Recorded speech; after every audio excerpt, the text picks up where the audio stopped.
හැමෝටම සුබ දවසක්. සොයමිත් සකෝ මගේ YouTube channel එකට සාදරයෙන් පිළිගන්නවා. උත්සව සමයේ මා කලින් සඳහන් කරපු විනෝද චාරිකා වන්දනාමාන ඒ සියලු කටයුතු ඔබ ගමෙන් පිටත් වෙනවා. මේ වෙන විට අපි ඔබට මතක් කළ යුතුයි 2024 වසරේදී ඊ타මාත්ම අවාසනාවන්ත ලෙස දියේ ගිලීම් වලින් ස්ත්‍රී පුරුෂ දෙපාර්ශ්වයේම 595 දෙනෙකුගේ ජීවිත අපිට අහිමි වෙලා තියෙනවා. 2025 වසරේ මේ වන විට ස්ත්‍රී පුරුෂ පාර්ශ්ව දෙකෙන්ම ජීවිත 376ක් අපිට අහිමි වෙලා තියෙනවා. සමස්ත කොට්ටාශ 46ම ජලාශ ගංගා වැව් සහ මුහුදු ආශ්‍රිතව ශ්‍රී ලංකා පොලිසිය විශේෂයෙන්ම ජීවිතාරක්ෂක පුහුණු කණ්ඩායම් යොදවලා තියෙනවා. නාවික හමුදාව අපිත් සමග ඉන්නවා.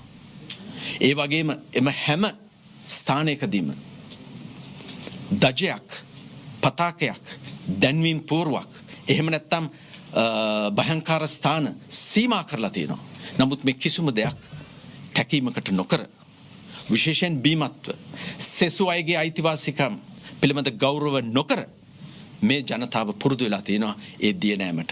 නිසා ඔබට නුහුරු නුපුරුදු ආගන්තුක ඔබ නොදන්නා ස්ථානවලට යෑමෙන් වළකින්න.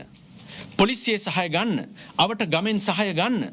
ගමේ කෙනෙකුගෙන් අහන්න අම්මේ තාත්තේ මේ ස්ථාන ස්නානය කරන්නට සුදුසුද නැද්ද කියලා.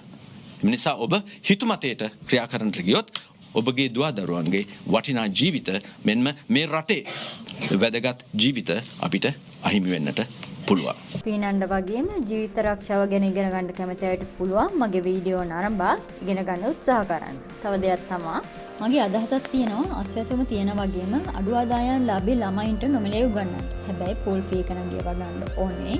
රුපියල් 300ක් හෝ 400ක් වගේ මුදලක් තමයි වෙන්නේ පැයකට. පැයක් හොඳටම ඇති.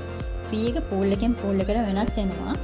ළමයි 5 දෙනෙක් නම් අඩුම ඉන්නවා නම් හොඳයි. මම දීගම් ප්‍රදේශයේ එයාට ඉන්න ළමයින්ට දෙමාපියන්ට පුළුවන් මගේ සෝෂල් මීඩියා හරහා මට කතා කරන්න. මගේ තවත් අදහසක් තමයි වයස් භේදයකින් තොරව නොමිලේ වැඩමුළු පැවැත්වීම. කැමති කට්ටිය ඉන්නවා නම් මගේ සෝෂල් මීඩියා හරහා මට කතා කරන්න. ඔයාලා කැමති නම් මේ දේවල් ඉගෙන ගන්න මගේ channel එක subscribe කරලා bell icon එක click කරන්න, like and comment කරන්නත් පුළුවන්. මගේ අනිත් සෝෂල් මීඩියා වල links පල්ලෙහා description එකේ දාලා තියෙනවා. ඒවා follow කරන්නත් අමතක කරන්න එපා. එහෙනම් ඊළඟ වීඩියෝ එකකින් හම්බ වෙනකන් හැමෝටම සුබ දවසක්.